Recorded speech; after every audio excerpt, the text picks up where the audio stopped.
Smoking is injurious to health. It causes cancer. ধূমপান স্বাস্থ্যের পক্ষে ক্ষতিকর। এর ফল ক্যান্সার। মদ্যপান স্বাস্থ্যের পক্ষে ক্ষতিকর। Consuming alcohol is injurious to health. হ্যাঁ, ব্লাড প্রেশার খুব বেড়ে গেছে। তোকে সবসময় খুঁজছে। তোর ডাক্তার আঙ্কেল বলেছে যে তুই এখন তাড়াতাড়ি না এলে অবস্থা আরো খারাপ হবে। না বাবা, আমি এক্ষুনি রওনা হচ্ছি। হ্যাঁ, তুমি একদম চিন্তা করো না, ব্যস্ত হবার দরকার নেই। রাখছি।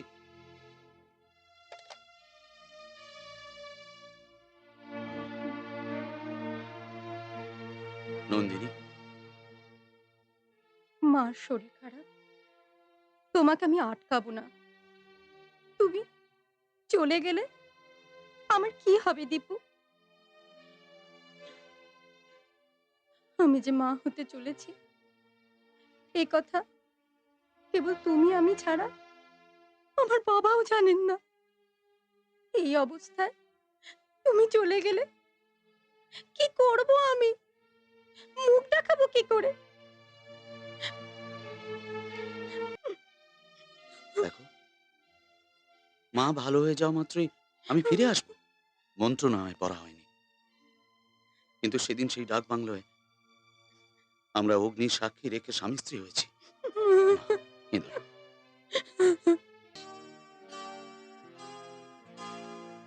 এ চন্দ্রিকা না? হ্যাঁ রে, ও আমার সইয়ের মেয়ে। আমি তোকে ছোটবেলায় দেখেছি।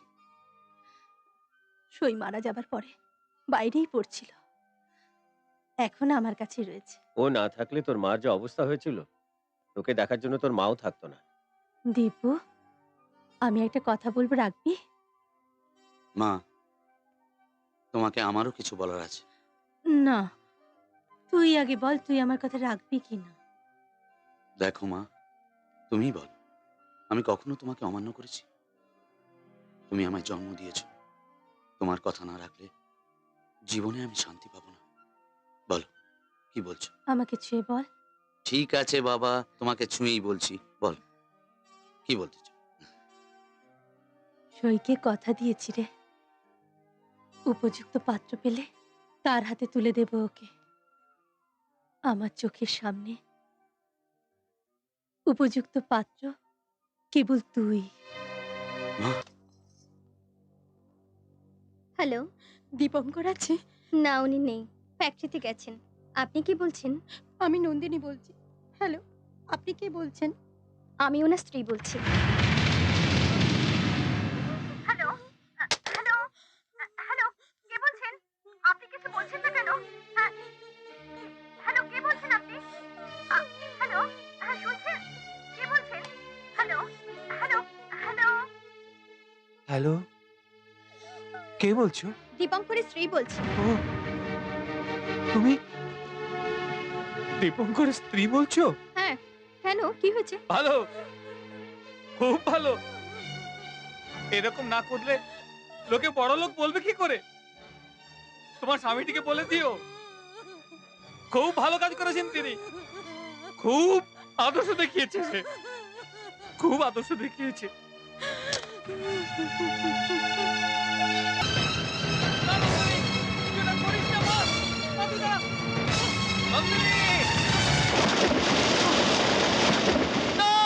দুদিন আগে একটা টেলিফোন এসেছিল, ফোনটা আমি ধরেছিলাম।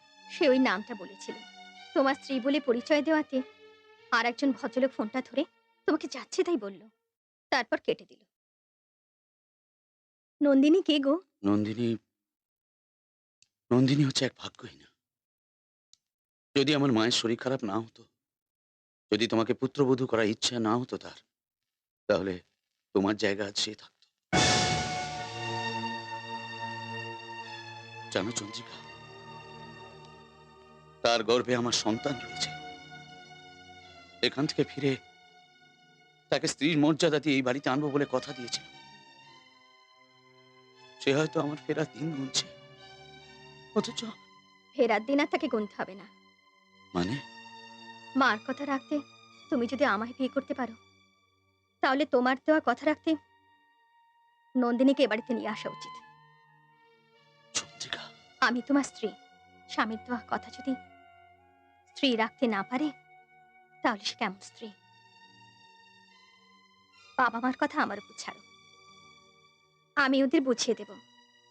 সে আসলে দেখো, আমার সতীনের মতো নয়, বোনের মতোই দেখব। তুমি কালই গিয়ে ওকে নিয়ে এসো।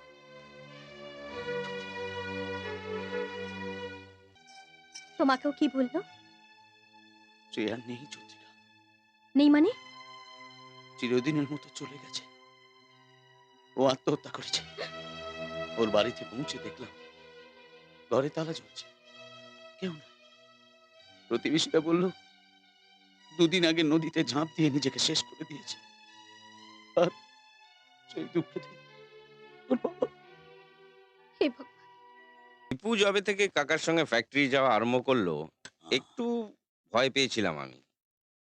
কিন্তু 2-3 দিন অবজার্ভ করার পর দেখলাম সে কাকার থেকেও ঢিলা। কত এলো কত গেল, বাপ বেটা কিছুই বোঝে না, যা বোঝাবো তাই। হাতে যত পারিস কাঁকর মিলিয়ে যা রে ভাগনা। হিসেবটা তুই যত বেশি গুলিয়ে দিতে পারবি আমাদের ততই ভালো। শোন, ওদেরকে খালি হাতেই নয় হাতেও মেরে ফেলতে হবে। মারতে পারবে না মামু, হাতেই কি ভাতেই কিছুতেই ওদের মারতে পারবে না। মানে এখানে বসে বসে খালি কথাতে ওদের বংশের নিপাত করছো, আর ওদিকে দেখি বংশ বেড়েই চলেছে আরো। কেন, কি হয়েছে? কি হয়েছে? দীপুকে মারবার প্ল্যান করেছিলেন, ভেস্তে গেল, বিয়েও হয়ে গেল। দেখে নিও, আর 10 মাস পরে বুড়ো বুড়ি নাতি নাতনি নিয়ে খেলবে। আজ ডাক্তার এসেছিল, পরীক্ষা করে বলেছে চন্দ্রিকা মা হতে চলেছে। না, হবে না, হবে না? না হবে না। গাছে ফুল ফুটবার আগেই গাছটাকে আমি উপড়ে ফেলে দেবো। জীবন 3টে চলে গেল, আমার মনে হয় নরকটাই হবে। এমন বলতে নেই। দেখি তো, আমার দিকে তাকাও, তাকাও না।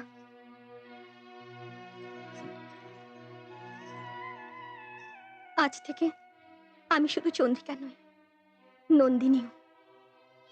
চন্দ্রিকা, আর যদি ভগবানের ইচ্ছে থাকে আমার কোলে শুভঙ্করকে ঠিক ফিরে পাবো, নিশ্চয়ই পাবো।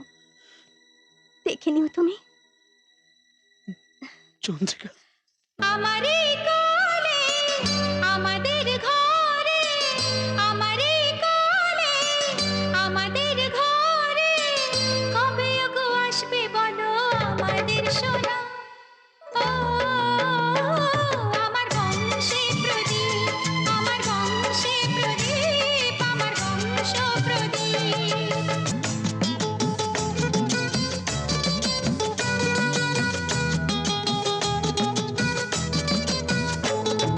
শত ভালোবাসা আহাদরে ভরাবো, ঘর হয়ে যাবে দেখো স্বর্গের সম। চোখেরই তারাশে হবে আমাদের, চোখেরই তারাশে হবে আমাদের, চারিদিক করে দেবে সে যে আলো। ও আমার বংশে প্রদীপ, আমার বংশে প্রদীপ, আমার বংশ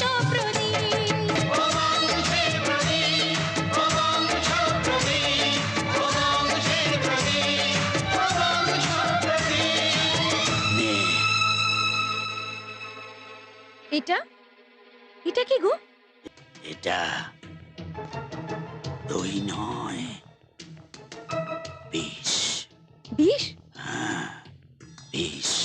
কেন রে, চমকে উঠলি কেন? হ্যাঁ, আরে এইবার তো ধ্বংস পর্বের আসল খেলা। নে, শোন, সময় আর সুযোগ থেকে চন্দ্রিকার খাবারে মিশিয়ে দিলে মা বেটা দুজনেই শেষ। গাছও মরলো, ফলও ঝরলো, আর বাকি কাজ সব কালি করবে রে। এর থেকে হ্যাঁ, কি হয়েছে? কি হয়েছে কি মা? কি হয়েছে? হ্যাঁ মা, বল বল বল মা, কি হয়েছে? মা, বস, বস, বস। হরিপদ, লক্ষ্মী।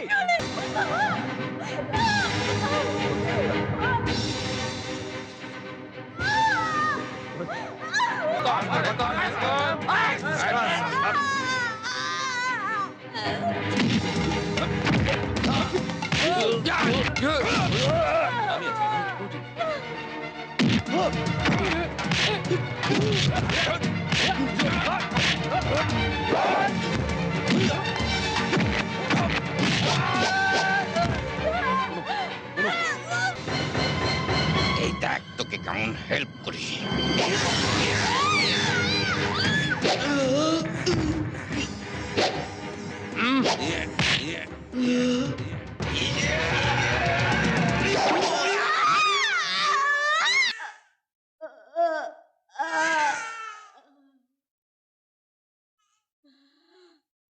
Thank God.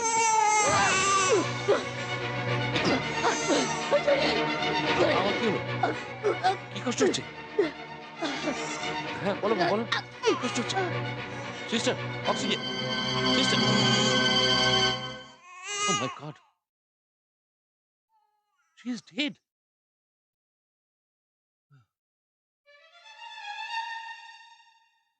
চন্দ্রিকা কেমন আছে? চন্দ্রিকা, চন্দ্রিকাকে আমি বাঁচাতে পারলাম না।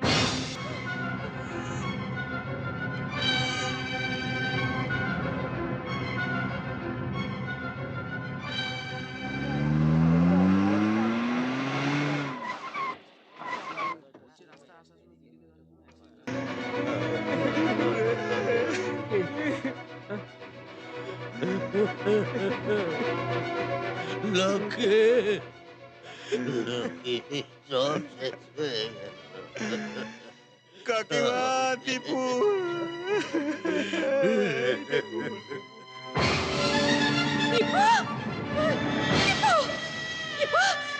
তুই কথা বলছিস না কেন? দীপু তো কি হচ্ছে? তুই ওঠ দীপু, দীপু, তুই কি করলি দীপু? তুই কথা বল, কেন কথা বলছিস না দীপু? দীপু শোন, তোর পা ডাকছে রে। তুই আমাকে ছেড়ে যাস না রে। তুই আমাকে ছেড়ে গেলে আমি বাঁচতে পারবো না রে, আমি বাঁচবো না রে, আমি বাঁচবো না দীপু। দীপু কথা বল দীপু।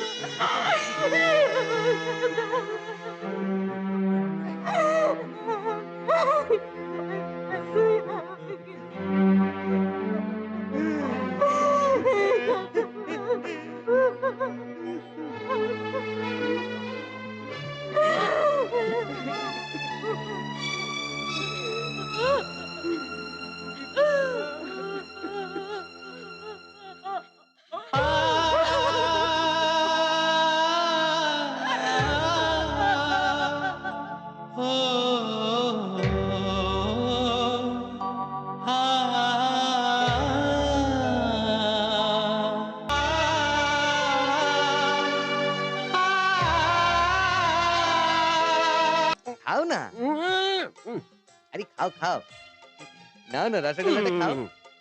আরে ঠাকুমা আসবে না, নাও না। বলবি না তো? আমি কিছু বলবো না। হ্যাঁ, এটা কি হচ্ছে? মিষ্টি খাচ্ছ কেন? ও বললো তো। ও বললো বলেই তোমায় খেতে হবে? তোমার না ডায়াবেটিস? হ্যাঁ, ঠাকুমা থাক না ঠাকুমা, একটা রসগোল্লা তো। তুই সর। হুম। হ্যাঁ রে, তুই তো এখনো খাওয়া আরম্ভই করিসনি। এরপরে কলেজে দেরি হয়ে যাবে বলে নাকে মুখে গুজে দিয়ে উঠে পড়বি। বস, তোকে আমি খাই দিচ্ছি। ঠাকুমা, হুম। দাদুকে বলে দিও আমায় যেন কলেজের ভেতরে ছাড়ে। মানে কোথায় ছাড়ে তোকে? আমাকে গেটের কাছে রেখে দিয়েই ফ্যাক্টরিতে পালিয়ে যায়। কলেজের মেয়েগুলো না আমার খুব খেপায়। হ্যাঁ গো, হুম। শোনো, এরপর থেকে ওকে কলেজের ভেতরে নিয়ে ছাড়বে। ও বিল্ডিং এর ভেতরে ঢুকে গেলে পরে তবে তুমি ফ্যাক্টরিতে যাবে। হ্যাঁ, ঠিক আছে। ঠাকুমা তোমার কোটা শেষ, দাদু এবার তোমার পালা, দাও। হুম। বুঝলে, হুম, মেয়েরা ওকে লালু বলবে না কেন? এখনো নিজের হাতে খেতে শিখলো। ঠিক আছে, বলো। এই তোমার আদরে এই বুড়ো বয়সে ও নাবালক হয়ে রয়েছে। দেখ শুভ, দেখ দেখ কে আসছে। ওরে বাবা রে, আরে এই সেই মেয়েটা না যে তোকে প্রিন্সিপালের কাছে নিয়ে গিয়ে নালিশ করেছিল হ্যাঁ আর সেই সেদিন সাইকেলে ধাক্কা মেরে নিজেই আবার গাল দিয়েছিল? হ্যাঁ সেই তো গো, ওর নাম পূজা। পূজা? হুম। আচ্ছা ঠিক আছে, যা হুম? আর তুই ওর ভালো করে পূজা করে দে। হ্যাঁ? ভালো মোকা আছে, রাস্তা শুনশান আছে, যা ওর সাইকেলে ধাক্কা মেরে দে, যা।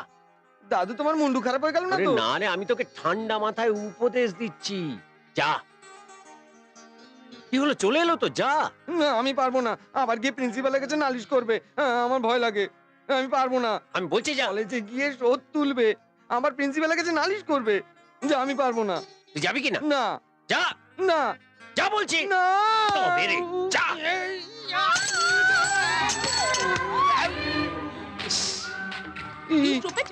ননসেন্স। আমি না, আমি না, আমি না। কি আমি না ভেবেছোটা কি?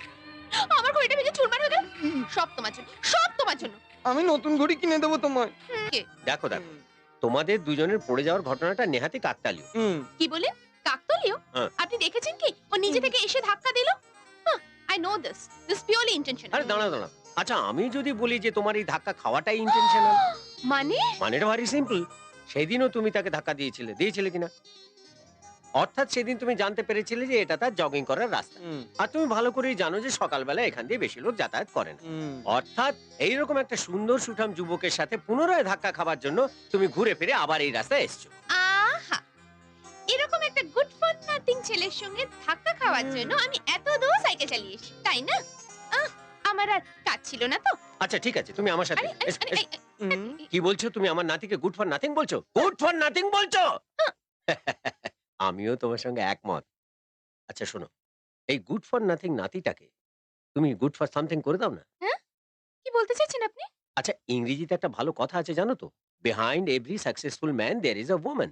মানে প্রত্যেক সফল পুরুষের পেছনে একটি নারীর প্রচ্ছন্ন হাত থাকে। কে জানে, হয়তো তোমার হাতে পড়ে আমার নাতিটাও স্মার্ট হয়ে যাবে, এতে তোমারও ভবিষ্যৎ উজ্জ্বল হয়ে যাওয়ার অনেকটাই চান্স থেকে যাচ্ছে।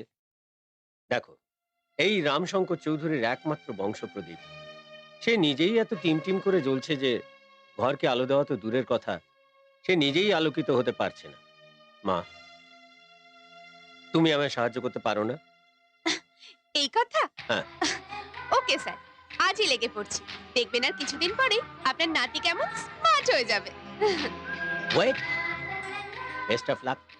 Thank you. আবে তোর প্রেমিকাকে দেখলাম শুভর সঙ্গে হেভি চক্কর কাটছে। কথায় আছে না রে, চিপ নিয়ে গেল কলা ভেঙে, আর মাছ নিয়ে গেল চিলে। আবে আরে রাগের কি আছে রে, বন্ধুরা বলেই থাকে। এটা বলা কি আছে বে? আমি কি দেখতে পাচ্ছি না? বহুদিন ধরেই দেখছি, নদীর ধারে, পার্কে, সিনেমা হলে। নামটা তোর প্রেম, প্রেম কি করে করতে হয় জানিস না? শুভঙ্কর মকা পায়া বাজি মার দিয়া। আরে ও কি বাজি মারবে বে? ও যে ভালো করে কথাই বলতে পারে না, খালি আমার বাবা আর দাদু আমাকে ধৈর্য ধরে থাকতে বলছে তাই, নইলে বেটাকে কবে রাস্তা থেকে সাফা করে দিতাম। তোরা একটু অপেক্ষা কর, তারপর দেখ আমি কি করি। বিলকুল বিগড়াবে না। ওই দেখ। ওই চল।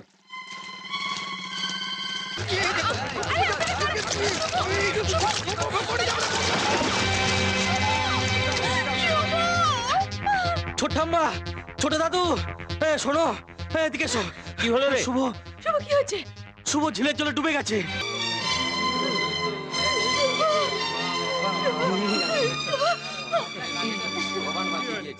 আর তোর কি হয়েছিল? ডুবে যাচ্ছিলাম তো, পূজার সাঁতার জানা ছিল, তাই এ যাত্রা বেঁচে গেছি। বুঝলে পূজা, স্পিড নেওয়া ভালো, কিন্তু হঠাৎ এত স্পিড নেওয়া ভালো নয়। শুভ, তোর কিছু হয়নি তো? এত অল্পে ভয় পেলে ঠাকুমা, মরে যেতাম যদি। লক্ষ্মী, চোখ খোলো ঠাকুমা, চোখ খোলো, চোখ খোলো ঠাকুমা। ঠাকুমা,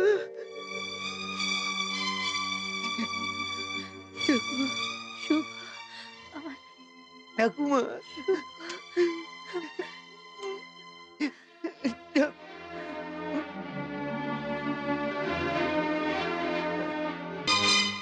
রামশঙ্কর বাবু, স্ক্যানিং আর অন্যান্য রিপোর্ট পরীক্ষা করে দেখা যাচ্ছে যে আপনার নাতির ব্রেনে একটা টিউমার হয়েছে।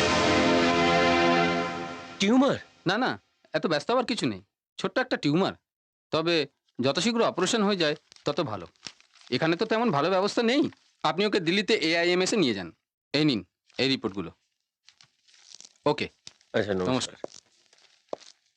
প্রণাম কর। হ্যাঁ।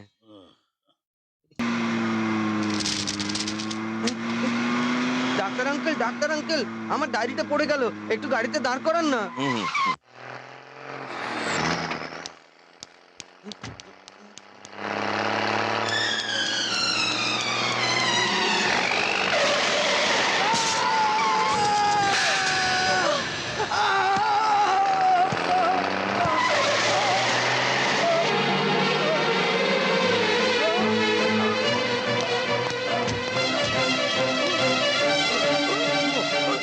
শুভ, শুভ, দেখি, দেখি, দেখি, কি হয়েছে? Oh my God! কি হয়েছে? কি হয়েছে? শুভ, এই, এদিকে তাকা। ঠাকুমাকে কি কখনো বলবে না। আটবে না। ঠাকুমাকে শুভ,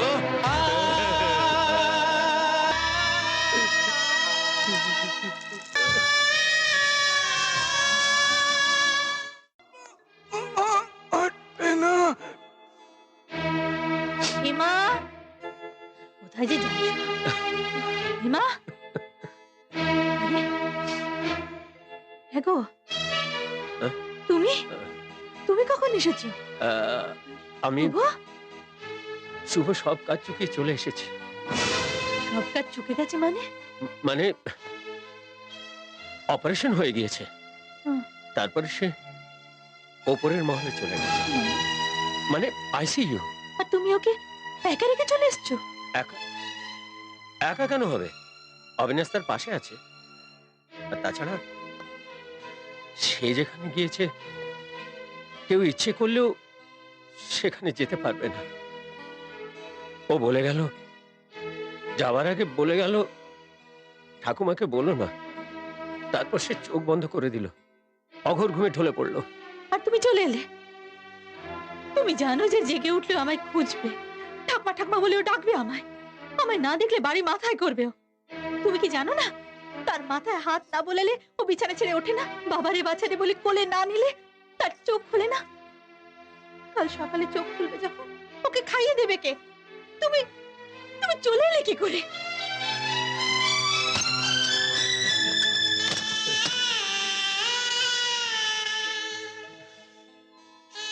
কিন্তু দাদা, আমি একটা কথা বুঝতে পারছি না, শুভঙ্কর মরে যাবার ৮ দিন পরে ছোট দাদু ফিরে এলো। কোথায় ছিল এতদিন? আরে নাতি মরবার শোক প্রবল হয়েছিল তো, সেই জন্য কোথাও চলে গেছিল হয়তো। ও আচ্ছা প্রেম, তুই নিজের চোখে চিতা জ্বালাতে দেখেছিস তো? হ্যাঁ ড্যাড। সাবাস প্রেম, সাবাস। এক প্রকার বিষাক্ত নাগ হয় যে কিনা দংশন করে ক্ষান্ত হয় না। গাছে চড়ে মরা লোকের চিতার আগুন দেখার পর সে শান্ত হয়। সাবাস প্রেম, সাবাস। এ নিশ্চয়ই অনাদি শঙ্করের বংশের মুখ উজ্জ্বল করবে। ভেতর থেকে তুই দু চোখ খুলে দেখ, এক্ষুনি এটা খেয়ে তোর সমাধির পাশে আমি শুয়ে পড়বো। রোজ তিল তিল করে মরার চেয়ে একেবারে মরে যাওয়া ভালো। রামশঙ্কর, রামশঙ্কর, এ কি করছো তুমি? আমাকে বাধা দিও না অবিনাশ, বাধা দিও না। তুমি তো কাওয়ার্ড বলে আমার জানা ছিল না রামশঙ্কর। তাহলে আমি কি করব? এবার লক্ষ্মী বৌদিকে শুভর মৃত্যুর কথা বলার সময় এসে গেছে। ওঠো। যা হবার তা হোক, লক্ষ্মীকে আমি সব সত্যি বলে দেব। আর বেশি দিন লুকিয়েও রাখা যাবে না। চলো।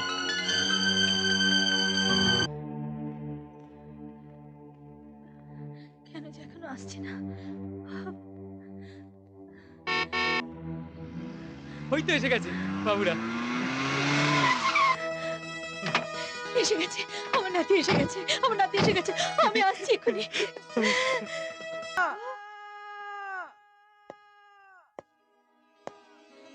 ঠাকুমা,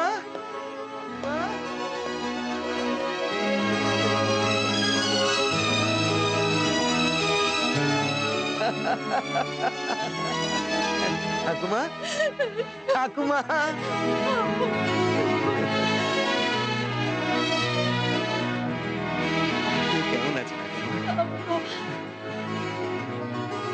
দাদু, তোমরা বেশ লোক তো। লোকের কাছে শুনেছি বয়স হলে লোকের মতিভ্রম হয়, আজ নিজের চোখে দেখলাম। বুঝলে ঠাকুমা, আমি আর ডাক্তার আঙ্কেল প্লেন থেকে নামলাম। ডাক্তার আঙ্কেল আর দাদু কথায় মেতে গেল। আমারও একটা বন্ধুর সাথে আমার দেখা হয়ে গেল। ওর সঙ্গে কথা বলতে বলতে একটু এগিয়েছি, এর মধ্যে আমার ছেড়ে এরা দুজন হাওয়া। কি গো দাদু, একা এসে ঠাকুমাকে শখ না সারপ্রাইজ দিতে চেয়েছিলে? ভাগ্যিস বন্ধুটার সাথে গাড়ি ছিল তাই এলাম, না হলে তো ঠাকুমা মুন্ডু ঠুকে মারা যেত। হ্যাঁ গো, এত বয়স হয়েছে, তোমার ঠাট্টা করে অভ্যেস গেল না? চলো তো ঠাকুমা ভেতরে চলো। আরে বাপ রে বাপ, এত জোরে গাড়ি চালানো তোমার বয়সী লোকের একদমই ঠিক নয় গ্র্যান্ডপা। ছাড়ো, এটা তো অফিস নয়, আমাকে এখানে কেন আনলে? তুমি কে? আমি শুভঙ্কর চৌধুরী, পিতা স্বর্গত দীপঙ্কর চৌধুরী, আর পিতামহ শ্রীযুক্ত রামশঙ্কর চৌধুরী, মানে তুমি। Shut up! কেন ভুল বলেছি কি? তুমি শুভ নও।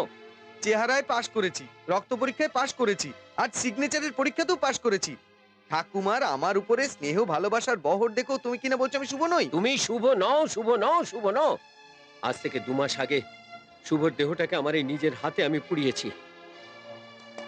এই এই দেখো, এই তার সমাধি। এই সমাধি আমি নিজের হাতে তৈরি করেছি। কতবার এখানে মাথা ঠুকেছি, চোখে জল ফেলেছি, তারপরেও আমি বলবো আমি Shubho, Shubhankar Chowdhury. You bastard, bastard! Ramshankar Chowdhury, তুমি আমাকে যা ইচ্ছে তাই বলতে পারো, কিন্তু আমাকে বাস্টার্ড বলে গালি দিও না। থুতু উপরে ফেললে নিজের মুখে পড়ে রামশঙ্কর চৌধুরী।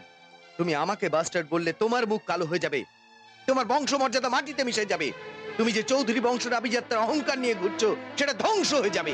তুমি আমাকে ধমকাচ্ছ? তুমি আসার দিনে আমার মুখে কালি পড়েছে। তোমার মতো একটা পরিচয়হীন নাম ভাড়ানো ফ্রড আমার বাড়িতে পা দেওয়া মাত্র আমার বংশমর্যাদা আভিজাত্য সব মাটিতে মিশে গেছে। তোমায় বাঁচিয়ে দিয়েছি বলো? সেদিন আমি ঠিক সময় এসে না পৌঁছালে তোমার হাই ব্লাড প্রেসারে ভুগতে থাকা স্ত্রীর অবস্থা কি হতো একবার ভেবে দেখো। যে তার নাতির একটু অসুবিধা দেখলে মূর্ছা যায়, তার মৃত্যুর খবর শুনলে সে হয়তো মারাই যেত। আর এই বয়সে তুমি বৃদ্ধ জরদগদ হয়ে চৌধুরী নিবাসে একা ডুকরে কাঁদতে। তাহলে তুমি নিজেই স্বীকার করছো তুমি আমার নাতি নও? কিছুই আমি স্বীকার করিনি, অস্বীকারও করিনি।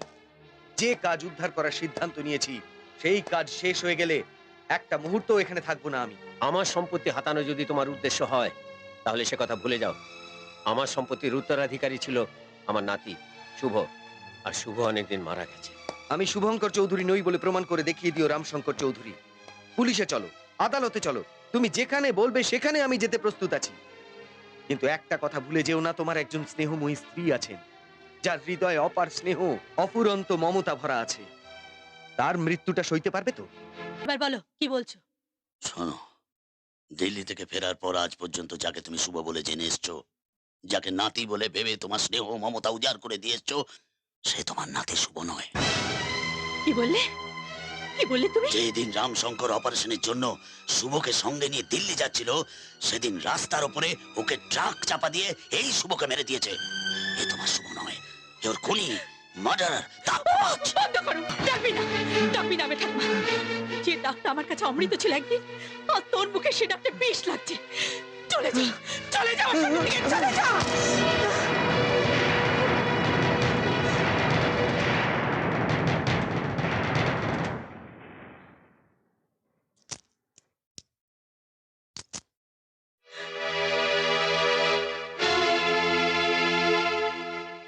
আজ তোর জন্মদিনে এটা আমি তোকে দিলাম। এটা তোর কাছে থাকলে সব সময় আমাদের কথা মনে পড়বে। মা,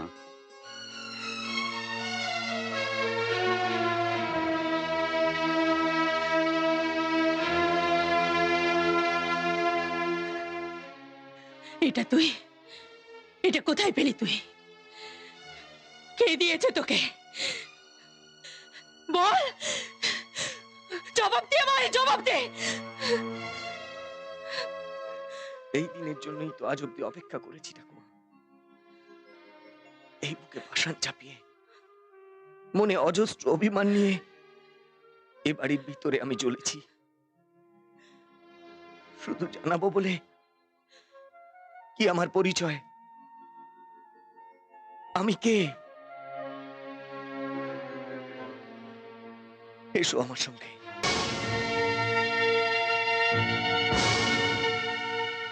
দীপু, দীপঙ্কর চৌধুরী আমার বাবা।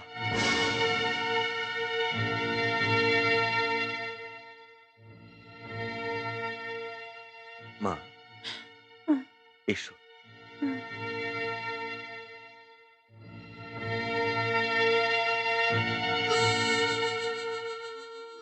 নন্দিনী চৌধুরী আমার মা, মা আমার ঠাকুমা। মা,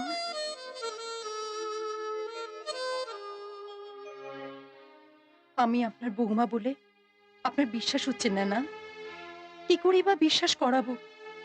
কেনই বা বিশ্বাস করবেন?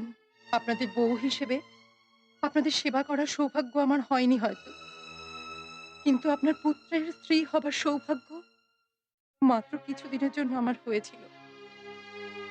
তার সাক্ষী এই হার, সেটা আপনি ওর জন্মদিনে উপহার দিয়েছিলেন, আর তার উপহার এই শুভ, যে আপনার সামনে দাঁড়িয়ে আছে। আমাকে অনেক মূল্য দিতে হয়েছে মা, বৌমা হবার, স্ত্রী হবার, মা হবার অনেক দাম দিতে হয়েছে, আর আজও দিয়ে চলেছি। তা না হলে আজকে আপনার সামনে দাঁড়িয়ে আমি আমার আর আমার পুত্রের পরিচয় দেবার প্রয়োজন হতো না। কথা দিয়ে সে আপনাকে দেখতে চলে এসেছিল, আর ফেরেনি সে। পরে জেনেছি যে বিয়ে করেছেন উনি। লজ্জা, অপমান, দুঃখ আর বাবার গঞ্জনা সইতে না পেরে 4 মাসের সন্তানকে গর্ভে ধরে মরতে নদীতে ঝাঁপ দিয়েছিল। তাও আমি মরলাম না, কয়েকজন মাঝি আমাকে জল থেকে তুলে আমায় বাঁচিয়ে দিল। আমার বিবেক আমাকে বলল, গর্ভের সন্তানকে জন্ম দাও, মানুষ করো, মানুষ করতেই হবে তোমাকে। শুভ কোলে এলো, কত কষ্ট করে ওকে বড় করেছি। আরো বড় হবার পরে সে যখন বাবার পরিচয় চাইলো, সেই সময় তার বাবার বংশ পরিচয় না দিয়ে আমি থাকতে পারিনি মা। মার কাছে সবকিছু শুনে ফেলার পরে তোমাদের সবার প্রতি ঘৃণাতে মন বিষিয়ে গেল। সব থাকতেও আমি নিঃস্ব, পরিচয় থাকতেও পরিচয়হীন। সুযোগ খুঁজতে থাকি আমি কিভাবে অন্যায়ের জবাব দেব। ঠিক এমনি সময় আমার চোখের সামনে তোমার শুভর অ্যাক্সিডেন্ট হলো, আর সৌভাগ্যবশত ডায়েরি ছিটকে পড়লো আমার কাছে। সেই ডায়েরি পড়ে তোমার কথা, দাদুর কথা সব জানতে পারলাম আমি। এই কথাও জানতে পারলাম যে ওর ব্রেন অপারেশন করার জন্যই ওকে সেদিন দিল্লি নিয়ে যাওয়া হচ্ছিল। সেই দিন থেকে তোমাদের বাড়ির চারপাশে ঘুরতে থাকি আমি, মাকে ওইখানে এনে রাখি, আর তোমাদের বাড়িতে ঢোকার সুযোগ খুঁজতে থাকি। এদিকে জানতে পারি তোমার শরীর খারাপ বলে শুভর মৃত্যু সংবাদ দাদু তোমায় দেয়নি, আর সেই সুযোগ নিয়ে আমি বাড়ির মধ্যে ঢুকে পড়ি। অসম্ভব ঘৃণা আর বিদ্বেষ নিয়ে বাড়িতে বাস করছিলাম, কিন্তু তোমার স্নেহ ভালোবাসার বাঁধনে সব ভুলে গেছি ঠাকুমা। শুধু তোমাকে বাঁচাবো বলে বারবার সমস্ত অপমান সহ্য করেছি। আমি আমি জানি ঠাকুমা, যে শুভর জন্য তোমার মনে অপার স্নেহ, সে শুভ আমি নই। যে শুভর জন্য আকুল হও, সে শুভ আমি নই। কিন্তু আমি অশুভ নই। আমার কাছে আছে, আমার বুকে আছে। তুমি ওকে অ্যারেস্ট করিয়েছো কি কারণে? কারণ সে তোমার নাতি নয়। কি বললে? কি বললে? ও আমার নাতি নয়? না, ও শুভ নয়। শুভ মারা গেছে। ও একটা বদমাইশ ঠগ। ও ঠক নয়, ঠকিয়েছো তুমি। আজ পর্যন্ত সব সত্যি কথা লুকিয়ে তুমি আমাকে ঠকিয়ে এসেছো। লক্ষ্মী, তুমি ভেবেছো আমি কিছু জানি না? না, কি জানো তুমি? এয়ারপোর্টে যাবার পথে শুভ ট্রাকের তলায় চাপা পড়ে মারা গেছে। তার মৃতদেহ তুমি নিজে হাতে জ্বালিয়ে দিয়েছো, তার উপরে তুমি সমাধি তৈরি করেছো। এখানে এসে মিথ্যে বলে আমাকে ভুলিয়ে রেখেছো। এরপরেও তুমি বলবে ও তোমার নাতি?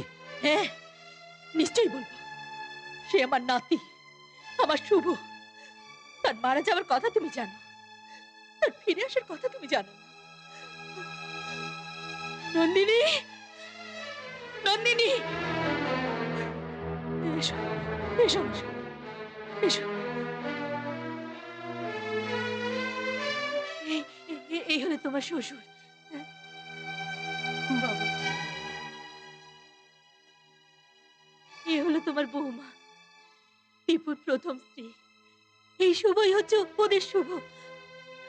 বাবা, আমার শুভকে ফিরিয়ে আনুন বাবা। ওর কোনো দোষ নেই, ওকে ফিরিয়ে আনুন।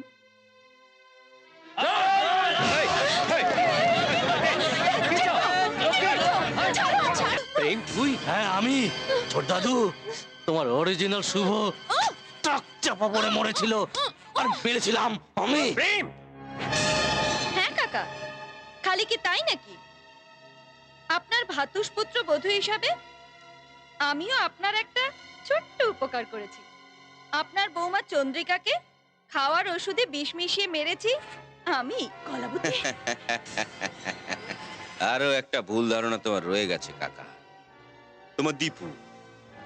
তোমার দীপু অ্যাক্সিডেন্টে মরে গেছে। সে অ্যাক্সিডেন্টে মরেনি, আমি তাকে খুন করে গাড়ি চাপা দিয়ে অ্যাক্সিডেন্টের রূপ দিয়েছি। কেন কেন তুই এ কাজ করলি? আমার ছেলে বউ নাতিকে মেরে তোর কি লাভ হলো? তার উত্তর আমার কাছে আছে রামশঙ্কর। মেঘনাথ, তুমিও সাথে? ভুল বললে রামশঙ্কর, শুধু সাথেই নয়, আমি হলাম এই নাটকের সূত্রধর। তোমার বড় ভাই অনাদি শঙ্কর আর আমার বোন মরার দিন থেকে এই মরণ যজ্ঞের সূত্রপাত আমি করেছি। তোমার বংশের বাতি দিতে কাউকে রাখবো না আমি। আমার ভাগনা কালী হবে এই চৌধুরী বংশের একমাত্র উত্তরাধিকারী। সব ঠিকঠাক চলছিল, কিন্তু এই নকল ছোড়াটা ঢুকে গিয়ে সব কিছু গোলমাল করে দিল। সে নকল নয়, সে আমার নাতি। সে কথাও আমি জানি, কিন্তু নিজে রামশঙ্কর চৌধুরী পুলিশকে স্টেটমেন্ট দিয়েছেন যে সে আসল নয়, নকল। হ্যাঁ, সামান্য কিছু সম্পত্তির লোভে তিনটে জীবন শেষ করে দিলি। তোর মনে যদি এই ছিল, আমায় আগে বলিসনি কেন? সব সম্পত্তি তোর নামে লিখে দিতাম। এখনো সময় আছে রামশঙ্কর চৌধুরী। এই রক্তের হোলি যদি আর না খেলতে চাও, তাহলে এই কাগজে একটা সই করে দাও।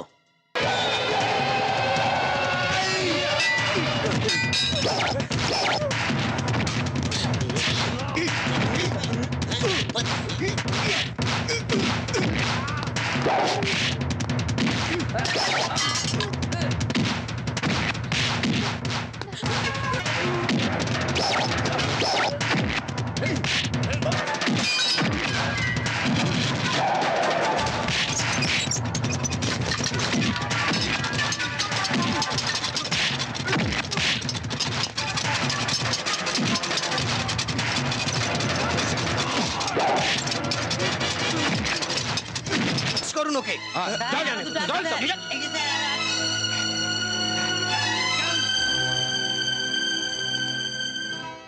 মা, তোমার কথা মতো রামশঙ্কর চৌধুরীর শত্রুদের পুলিশের হাতে তুলে দিয়েছি। এখানে আমাদের কাজ শেষ হয়েছে মা। চলো আমরা এখান থেকে চলে যাই। চলো।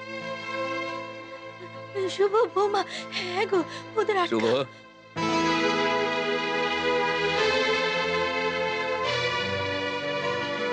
তুই আমাদের ফেলে যেতে পারবি না দাদু। এমন আরো অনেক ভিডিও দেখতে এই চ্যানেলটি সাবস্ক্রাইব করে নিন এবং পাশের বেল আইকনটি প্রেস করে দিন।